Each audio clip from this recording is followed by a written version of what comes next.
Hi, I'm Vincent Rajkumar. I'm a professor of medicine at the Mayo Clinic in Rochester, Minnesota.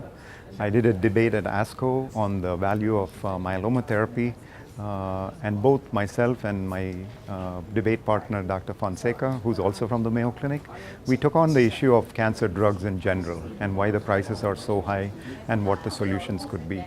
From my standpoint, in 2012, the United States spent $25 billion on cancer drugs alone. And that $25 billion became $50 billion by 2017, and it's expected to double by 2022. This is clearly unsustainable. If you take a look at myeloma, and the 30,000 patients with myeloma diagnosed just in the last year, the cost of treating them would be more than $22 billion. And myeloma is only 1% of all cancers, and the cost of all drugs is increasing. So why is this happening? Every single myeloma drug is highly priced. Myeloma regimens, when you mix 2 or 3 of these, can cost $200,000 to $300,000 a year. The number one reason why costs are so high is that it costs a lot to develop a new drug. The cost of investigating, running a randomized controlled trial. It also is high because cancer is a serious disease, and we're willing to pay any amount of money for ourselves or for our loved ones in order to treat it. Companies come in with these patented drugs, but they find ways of extending the patent indefinitely or by many years, so the high price continues for a while.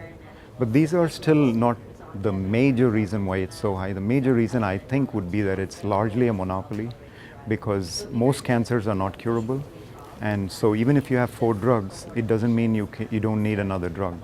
So each drug represents a monopoly, and that can be also priced high. In the US, there are some peculiar reasons why it's high.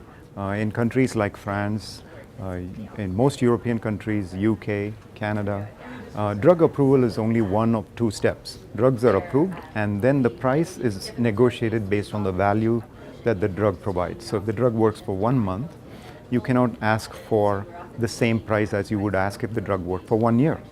Whereas in the US, the Medicare, which buys and provides drugs for its citizens, is prevented from negotiation over price. So there is no value-based pricing system. There's also barriers to generic drugs from entering.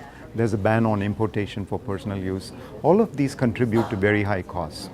Some of the solutions I suggest was we need to be able to negotiate for drugs directly. Medicare needs to be able to negotiate for drugs directly.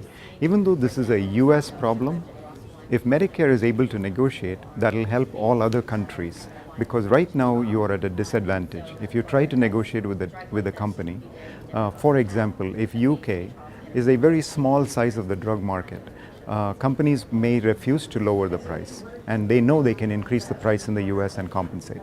So if the US has a value-based pricing system and Medicare is able to negotiate for the cost of these drugs, that'll then benefit, I think, all countries.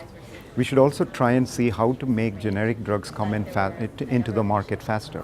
So I propose, for example, generics that are already approved and on the market in Europe have a reciprocal relationship with the US, so that we can have regulatory agencies in all countries working together to have easy access to generics. The more the generic companies that we have, generic competitors, the price is lower.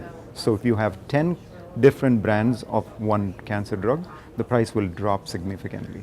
So these are all challenges, and these are some solutions that I proposed, while at the same time not blaming pharmaceutical companies, but really blaming the existing laws and regulations that enable these kind of things to happen.